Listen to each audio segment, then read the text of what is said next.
Ketika Hani melihat penampilan asli sosok hitam itu, dia merasakan darahnya menjadi dingin. Pada pandangan pertama, sosok hitam itu tampak seperti kera abu-abu raksasa. Kecuali bahwa binatang itu memiliki 4 mata dan sepasang sayap yang muncul di antara tulang rusuknya.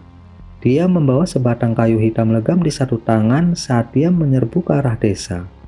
Sementara keempat matanya memancarkan cahaya merah tua dan memancarkan aura haus darah yang kuat. Setelah wujud asli binatang itu terungkap, banyak orang mulai berteriak dengan keras. Ini adalah Mauler yang berbahaya, cepat kirim perisai besar. Dalam sekejap, sejumlah besar wanita, anak-anak, dan orang tua mulai mengirimkan perisai dari segala jenis ke dinding.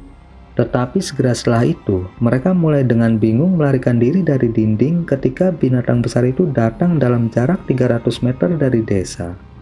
Getaran yang disebabkan oleh langkah kaki binatang itu membuat Hanli bingung. Tampaknya dinding batu akan dihancurkan oleh getaran jauh sebelum binatang itu mencapainya. Tetapi pada saat berikutnya, tentakel besar terbentuk dari beberapa helai kabut ungu pekat dan diikat dengan kaku ke kaki binatang besar itu. Akibatnya, binatang besar itu kehilangan pijakannya dan jatuh di depan dinding batu, menyebabkan semua orang di benteng kehilangan keseimbangan sejenak dari getaran yang dihasilkan. Hani tanpa sadar mengalihkan pandangannya ke panggung tinggi dengan takjub dan secara mengejutkan menemukan bahwa sekarang ada 4 orang yang duduk bersila di panggung. Tubuh mereka ditutupi lapisan samarki ungu, seolah-olah mereka menggunakan teknik. Ini adalah energi umbrah. Hati Hani bergetar. Detik berikutnya, sebuah perintah diteriakkan. Serang! Sejumlah besar tombak dan panah ditembakkan ke binatang besar itu seperti hujan, benar-benar menyelimutinya. Saat Hani menyaksikan itu, jantungnya berdebar kencang. Mengetahui bahwa segala sesuatunya jauh dari baik, binatang besar itu dengan keras meraung dan melepaskan angin yin yang dingin dari mulutnya. Nggak hanya panah yang masuk, semuanya diterbangkan oleh angin yin. Tetapi mereka bahkan tertutup lapisan es hitam mengkilap. Mereka semua jatuh ke tanah bahkan tanpa menyentuh binatang itu. Adapun tombak yang lebih berat, meskipun mereka berhasil jatuh ke tubuh binatang besar itu, angin yin telah sangat mengurangi kekuatan mereka. Dan mereka hampir nggak dapat menyebabkan beberapa luka kecil. Yang berhasil mereka capai hanyalah membuat binatang besar itu semakin marah. Dalam kemarahannya, mata binatang itu mulai berkedip dengan cahaya merah. Dengan keras, bulu lehernya mulai mengeras dan tumbuh tegak, membuat penampilannya menjadi menyeramkan. Ketika Hani melihat ini, pikirannya menjadi kosong. Binatang besar itu menundukkan kepalanya, dan rambut tegaknya langsung berubah menjadi garis-garis hitam yang tak terhitung jumlahnya yang melesat ke dinding batu. Penjaga tembok sepertinya sudah tahu bahwa ini akan terjadi. Meskipun wajah mereka tampak gugup, mereka meneriakkan seruan saat mereka mengangkat perisai mereka untuk menghadapi serangan itu. Retakan tajam terdengar saat garis-garis hitam menghantam perisai. Meskipun garis-garis hitam berhasil menembus ke dalam perisai, sebagian besar dari mereka berhasil memblokir serangan itu. Adapun beberapa orang yang terkena, mereka segera terlempar dari dinding oleh kekuatan serangan. Nggak diketahui apakah mereka selamat atau tidak. Penjaga yang tersisa terlalu sibuk untuk merawat yang terluka. Sebaliknya, perintah lain untuk menyerang diteriakan. Dan hujan tombak dan anak panah segera menyusul.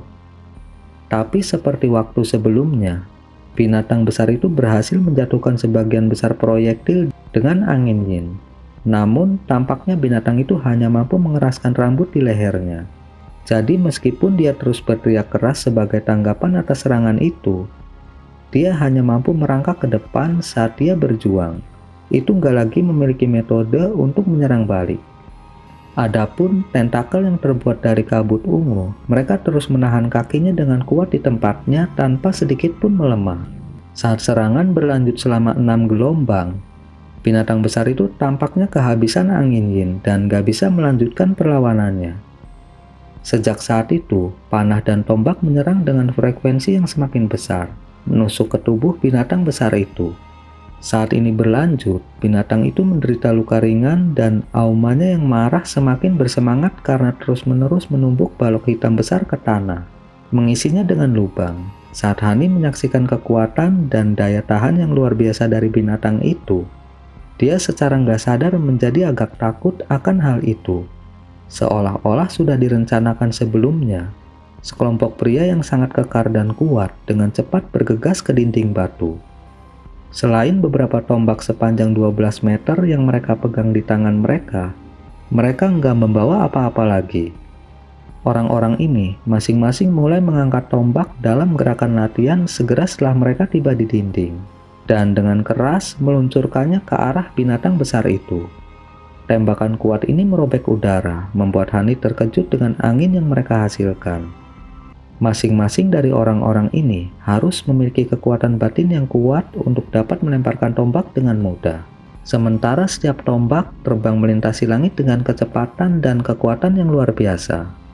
Detik berikutnya, cipratan darah seukuran mangkuk mulai muncul di seluruh tubuh binatang itu. Semua serangan itu sangat berpengaruh, memakukan binatang itu ke tanah. Keganasan asli binatang itu telah benar-benar menghilang tanpa jejak. Sorakan besar meletus dari dinding dengan semua orang memasang wajah lega. Gulungan asap ungu kemudian menghilang tanpa jejak. Sekelompok orang kemudian dengan bersemangat bergegas menuju gerbang kayu dengan pisau di tangan mereka, berniat menghabisi binatang itu. Adapun yang lain, mereka sudah mulai merawat yang terluka. Tapi sebelum gerbang kayu terbuka penuh, binatang yang kecewa itu tiba-tiba meraung dengan kekuatan terakhir dan melambaikan tangannya mendorong batang kayu besar sepanjang 30 meter ke langit. Itu membawa tekanan yang menakjubkan karena langsung terbang ke arah desa. Melihat bahwa binatang besar itu berada di ambang kematian, beberapa penduduk desa dengan gembira bergegas keluar. Namun mereka berteriak kaget saat melihat balok kayu terbang ke arah mereka. Tetapi pada saat berikutnya, bayangan telah kabur di depan mereka dan langsung melesat ke arah batang kayu besar di udara. Dengan raungan, orang itu dengan keras memukul bagian tengah batang kayu dengan kedua tangannya. Dengan retakan keras, balok hitam itu terbang ke arah lain, jatuh di area kosong. Orang ini kemudian dengan ringan mendarat di tanah dengan santai. Dia adalah pria parubaya dari sebelumnya dengan ekspresi kasar dan wajah pucat. Penduduk desa yang telah diselamatkan menghela nafas lega dan segera berbicara kepada penyelamat mereka. Berulang kali berterima kasih kepadanya. Namun pria pucat itu hanya melambai pada mereka dengan ekspresi acuh tak acuh sebelum kembali ke posisi semula. Jejak keheranan kemudian berkedip di mata Hanli. Setelah pria pucat itu menyelamatkan orang-orang ini, dia dengan ceroboh melirik ke arahnya. Meskipun Hani nggak tahu apa maksudnya, itu jelas nggak positif.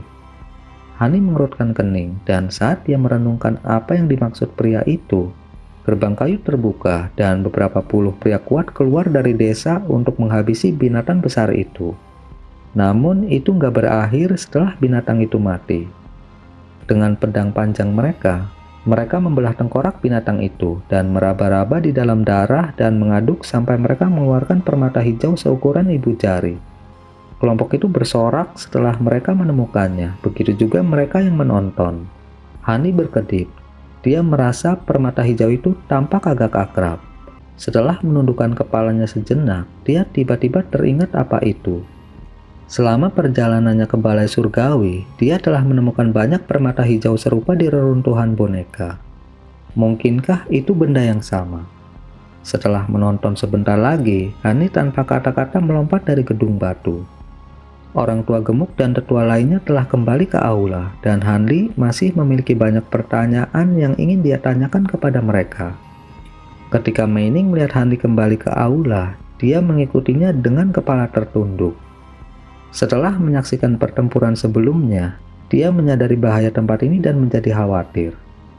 Ketika Hanli memasuki aula, para tetua sudah kembali ke tempat duduk mereka.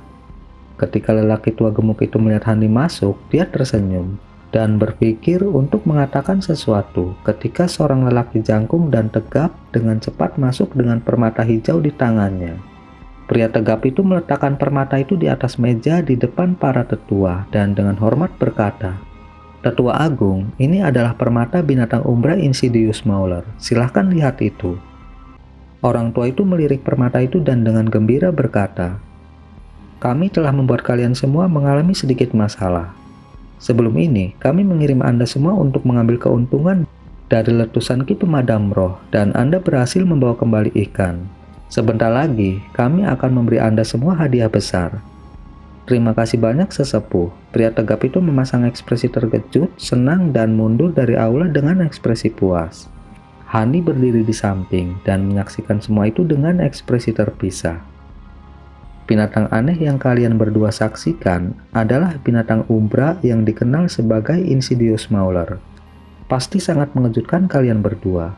Meskipun alam umbra hanya terbentang sekitar 100 km, ada binatang iblis, manusia, dan segala macam binatang umbra di dalamnya. Dengan sedikit heran, Hani bertanya, "Ada binatang iblis di sini?" Pria tua itu tersenyum pahit dan berhenti sejenak sebelum menjawab, "Tentu saja. Setiap kali ada robekan di ruang angkasa, baik kultivator dan binatang iblis dibawa ke sini sama saja. Binatang iblis di sini nggak dapat menggunakan seni iblis mereka, tetapi mereka semua telah mengembangkan tubuh mereka dengan usaha keras dan memiliki kekuatan yang luar biasa. Mereka bukanlah eksistensi yang bisa diprovokasi oleh manusia atau binatang umbra. Untungnya, mereka hanya menjaga beberapa area tertentu dan berpesta dengan binatang umbra. Mereka nggak menimbulkan banyak ancaman bagi kita manusia karena mereka nggak mungkin muncul. Binatang umbra bagaimanapun berbeda. Mereka lahir dari umbraki di tempat ini, dan secara bawaan suka melahap daging manusia. Seringkali binatang umbra yang kuat akan datang mengetuk desa manusia. Meskipun sebagian besar desa mampu memukul mundur mereka, desa-desa yang lebih kecil kadang-kadang dikalahkan dan benar-benar musnah. Sebaliknya, binatang umbra nggak ada habisnya. Dan Insidious Mauler lainnya akan segera mengembun dan muncul kembali ke alam umbra. Setelah hening sejenak, Hani perlahan bertanya, "Dari apa yang kamu katakan, sepertinya ini bukan satu-satunya desa manusia. Apakah ada yang lain?" "Tentu saja, meskipun nggak banyak, ada sekitar 8 desa lain yang tersebar di seluruh alam umbra. Makanan langka di sini, sehingga selain dari beberapa bidang tanah yang subur, sisanya tandus. Mayoritas binatang umbra memiliki daging beracun. Dan selain dari beberapa jenis khusus, kita nggak mampu memakannya.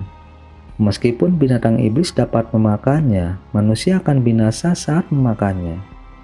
Dengan demikian, hanya orang-orang berguna yang diizinkan tinggal di desa. Siapapun yang nggak berguna akan diusir dan hidupnya akan berjalan sendirian." Kata-kata terakhir lelaki tua itu diucapkan dengan nada dingin. Hani mengerutkan kening dan menghela nafas panjang sebelum bertanya, "Dirimu yang terhormat menyebut tempat ini alam umbra. Apakah tempat ini memiliki hubungan dengan dunia akhirat dari legenda? Apakah ada cara untuk mengembalikan kekuatan sihir yang dibatasi? Yang terpenting, saya ingin kembali keluar. Saya nggak punya niat untuk tinggal di sini. Akankah dirimu yang terhormat mengetahui jalan keluar?" Pria tua gemuk itu menggelengkan kepalanya dan menghela nafas.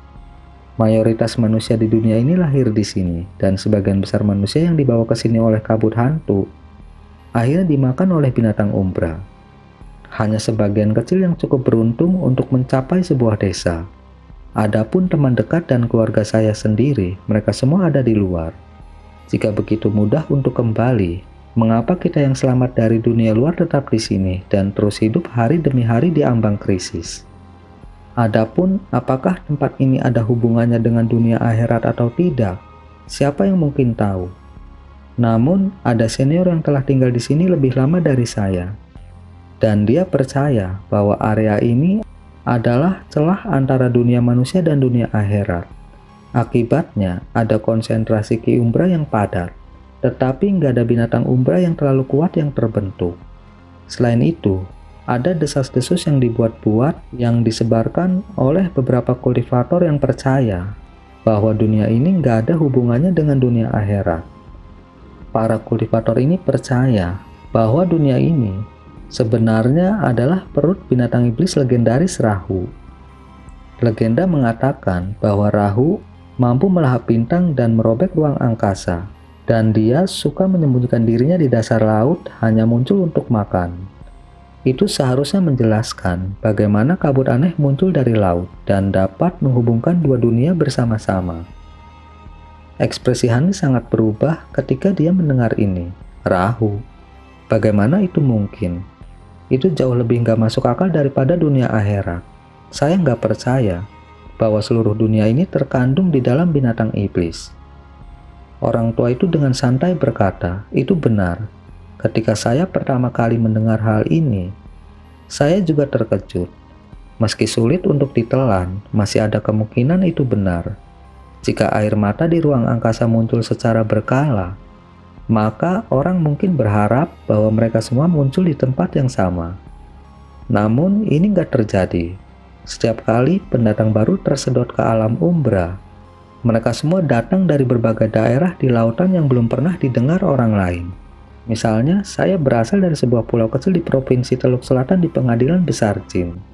Adapun kultivator lainnya, mereka telah tiba dari tempat-tempat seperti 5 laut naga, benua pasir surgawi, dan juga laut bintang yang tersebar.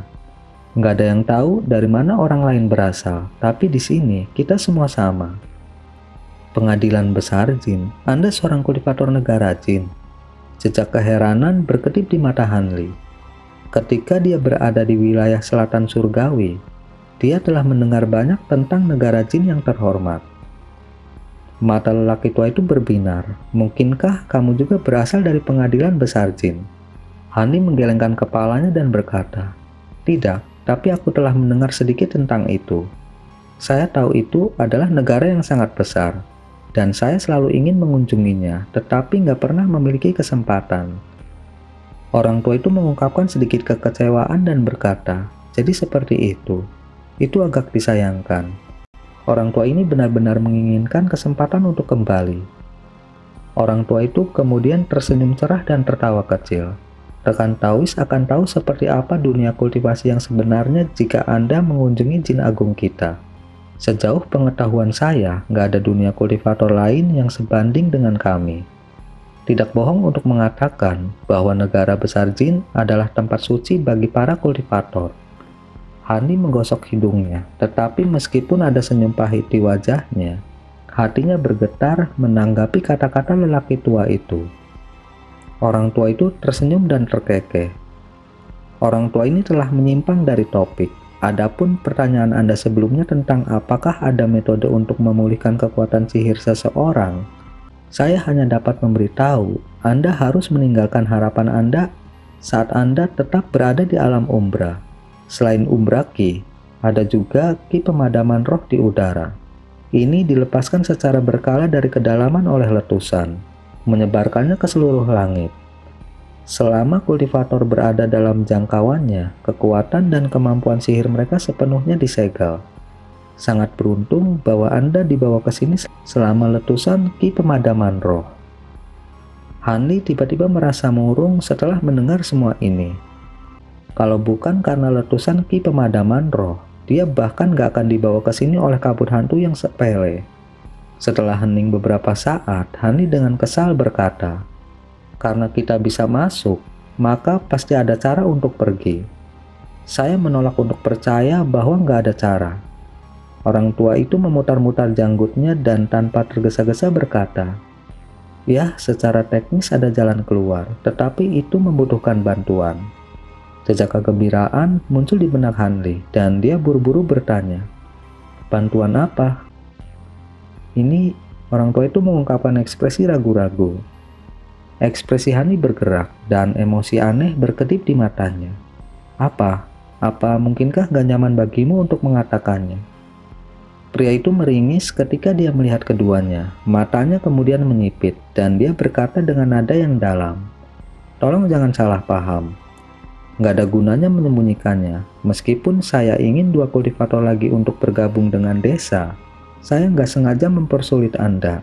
Saya hanya takut kalian berdua rekan Taois akan dengan nggak sabar bergegas keluar dan membuang hidup Anda.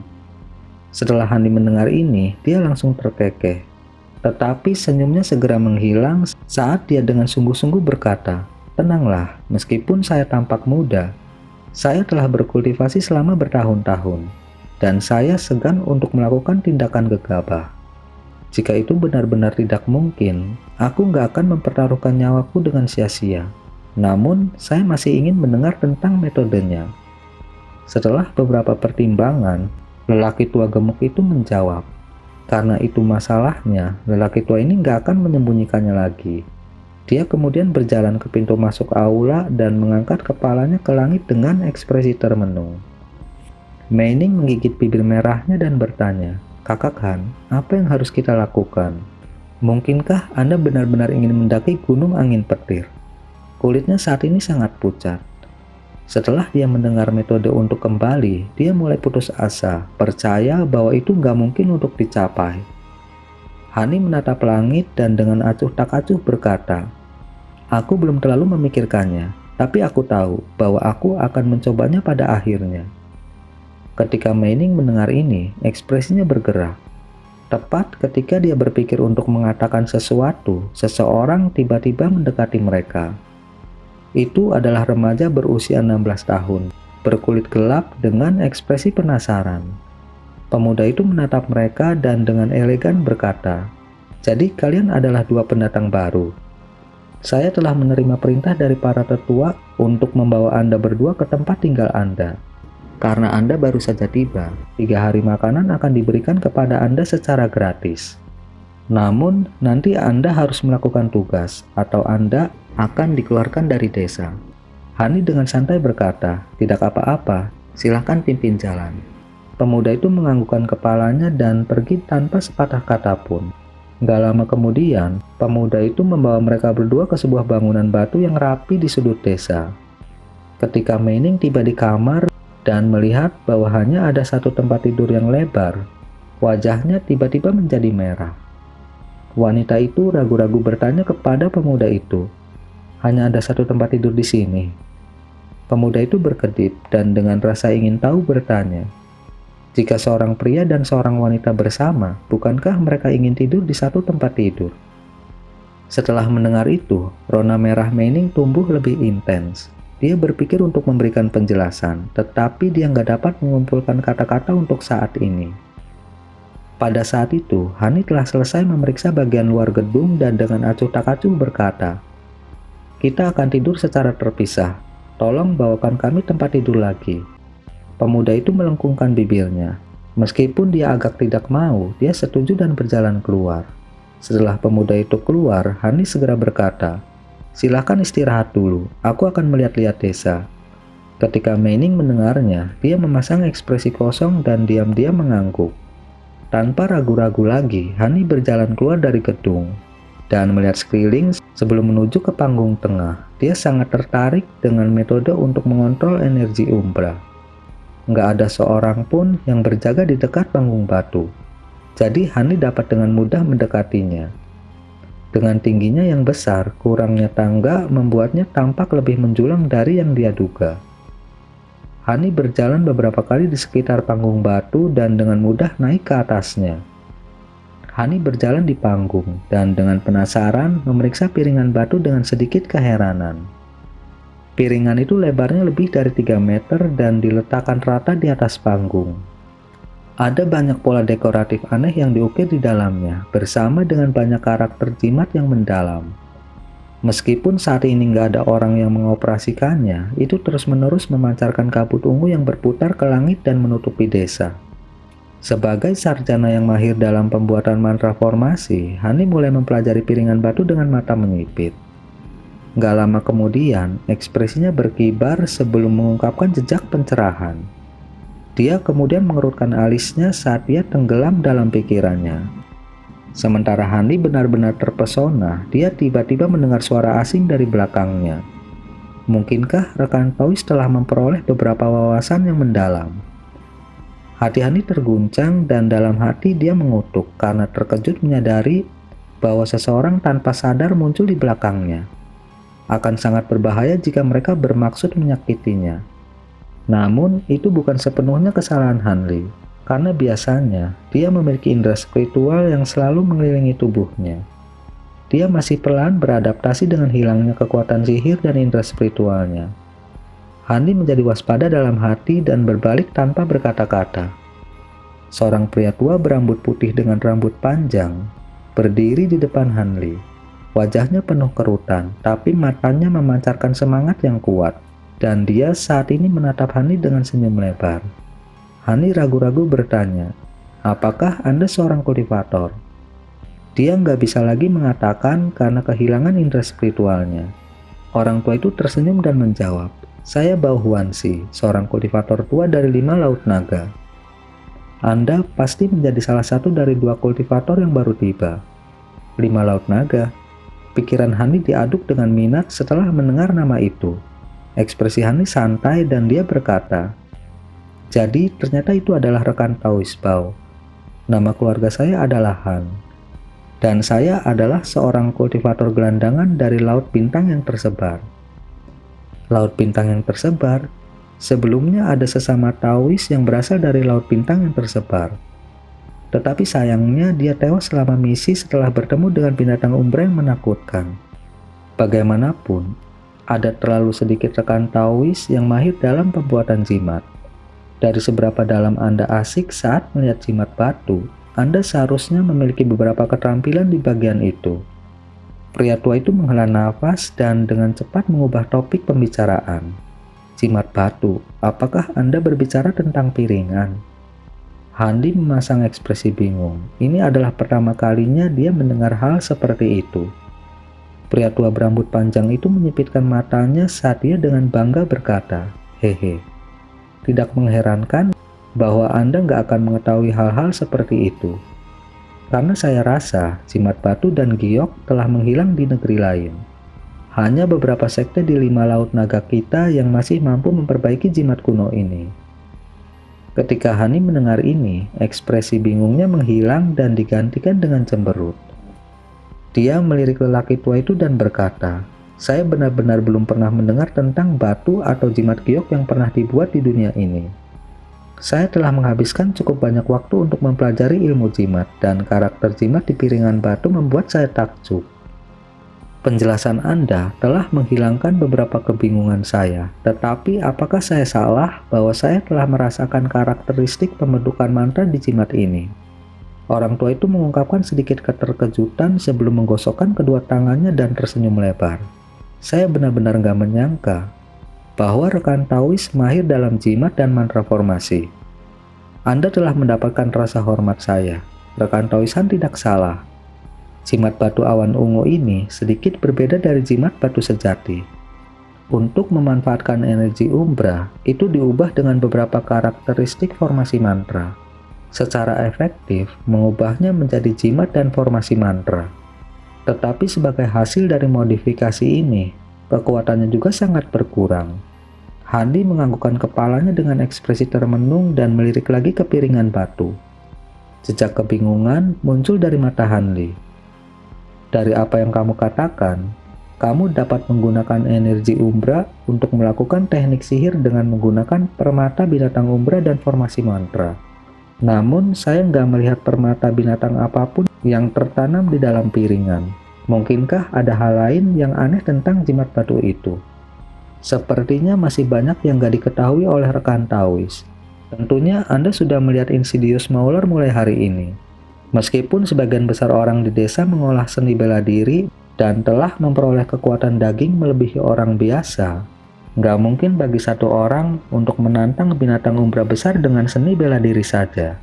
Bahkan jika mereka mampu mengalahkan satu dengan mengeroyoknya, pasti akan ada banyak korban. Karena itu, kami telah menggunakan energi umbra untuk melumpuhkan musuh dengan beberapa teknik sihir selama desa membutuhkan. Namun, ini juga menghabiskan persediaan permata desa. Sehingga pertama-tama harus dipertimbangkan apakah desa akan dapat bertahan tanpa mereka atau tidak." Orang tua itu tersenyum dan berhenti sejenak sebelum melanjutkan. "Bagaimanapun, permata binatang buas ini sangat sulit didapat. Umumnya, semakin besar binatang iblis, semakin besar kemungkinan ada permata binatang di dalam tengkorak mereka. Tapi itu bukan jaminan. Ada beberapa kali di mana kami menginvestasikan sejumlah besar upaya dan sumber daya untuk membunuh binatang iblis besar. Tetapi nggak ada permata binatang yang ditemukan di mayatnya. Adapun penduduk desa yang membunuh beberapa binatang skala api dalam perjalanan mereka kembali, mereka malah dapat menemukan permata binatang buas di antara mereka. Tetapi ini kemungkinannya sangat kecil. Singkatnya, permintaan untuk permata binatang sangat tinggi karena serangan terus-menerus oleh binatang umbra. Namun, kami hanya berhasil mempertahankan persediaan sekitar 10 permata binatang umbra selama bertahun-tahun. Jadi, kami hanya menggunakannya dengan enggan. Akibatnya, permata binatang disimpan di antara para tetua desa dan hanya digunakan saat diperlukan. Setelah pertempuran selesai, mereka segera dikembalikan. Adapun jimat batu, mereka ditanamkan dengan kekuatan beberapa hari dan jimat dibiarkan bertahan selama beberapa hari. Permata binatang buas nggak diizinkan untuk disematkan di dalamnya, membuang-buang slot yang secara khusus disempurnakan untuk mereka. Orang tua itu tampak agak tidak puas dengan metode para tetua desa dan menggosok alur persegi di sisi piringan batu dengan ekspresi masam. Hani diam-diam tersenyum sebagai tanggapan. Dia mengira lelaki tua itu telah memberitahunya bagian terakhir untuk itu, untuk melibatkannya dalam perebutan kekuasaan di dalam desa. Namun, Hani nggak memiliki minat sedikit pun untuk terlibat dalam masalah ini. Tampaknya, lelaki tua di depannya mulai berperilaku seperti manusia setelah dia terputus dari jalur kultivasi, dan telah melibatkan dirinya dalam kontes kekuatan politik. Hani menghela nafas dan merasa ini sangat disayangkan. Jejak kekecewaan muncul di mata lelaki tua itu ketika dia melihat Hani tetap diam. Namun segera ekspresinya pulih dan dia mulai mengobrol dengan santai. Pria tua itu dengan santai menyebutkan, tidak diketahui berapa tahun tanah yang ditinggalkan ini telah ada. Meskipun sangat sedikit kultivator yang tersedot, saya rasa seiring waktu beberapa ratus kultivator telah menemui ajal mereka di sini di alam umbra. Saya pernah mendengar bahwa kultivator formasi inti dan bahkan kultivator jiwa baru lahir telah menjalani hari-hari mereka di tanah ini. Ekspresi Hani bergerak. Ada kultivator jiwa baru lahir di sini. Orang tua itu menghela nafas. Itu benar. Meskipun saya tidak tahu berapa tahun yang lalu ketika ahli itu tersedot ke tanah ini. Tetapi dia pernah menjadi tetua desa ini. Saya kira dia sama dengan kalian berdua. Dan tersedot ke dalam kabut hantu ketika ada letusan ki pemadaman roh. Biasanya, kabut aneh nggak akan mampu menangkap sosok seperti itu. Seharusnya begitu. Namun ki pemadaman roh cukup menakutkan. Saya kira hanya kultivator tahap transformasi dewa dari legenda yang bisa menolaknya. Tahap transformasi dewa, hehe. Ruang lingkup pemikiran rekan Taois benar-benar luas. Sehubungan dengan kultivator jiwa baru lahir, meskipun dia sudah mati terperangkap di tempat ini, dia meninggalkan beberapa catatan. Beberapa di antaranya merinci pengalaman kultivasinya. Meskipun barang-barang ini mungkin sangat berharga di luar, tetapi di sini, pria tua itu menggelengkan kepalanya dengan rasa penyesalan. Hani dengan bersemangat berkata, pengalaman kultivasinya, saya sangat tertarik. Apakah rekan Taois tahu di mana mereka berada? Catatan pengalaman kultivator jiwa baru lahir sangat berharga. Wajar jika Hani ingin melihatnya. Pria tua itu mengusap kerutan di wajahnya dan dengan santai berkata, hehe, saya senang seperti Anda ketika saya pertama kali mendengar hal ini. Namun setelah tinggal di tempat ini begitu lama, saya benar-benar kehilangan minat pada mereka. Tanpa kekuatan sihir, catatan gak lebih dari gambar. Jika Anda masih tertarik untuk melihatnya, semua harta milik kultivator yang tersisa disimpan di gudang. Orang tua itu kemudian menunjuk ke sebuah bangunan batu lusuh di sudut desa. Hampir nggak dapat menahan kegembiraannya, Hani dengan tenang mengucapkan beberapa kata terima kasih kepada orang tua itu. Hani mengobrol lebih banyak dengan lelaki tua itu. Tapi orang tua itu bisa melihat ketidaksabaran Hanli dan mengambil inisiatif untuk pergi. Hani memperhatikan sosok lelaki tua itu yang pergi dan mengerucutkan bibirnya. Setelah beberapa saat pertimbangan, dia menggelengkan kepalanya dan turun dari panggung batu. Dia kemudian dengan cepat berjalan menuju ruang penyimpanan dengan barang-barang milik para kultivator yang tersisa.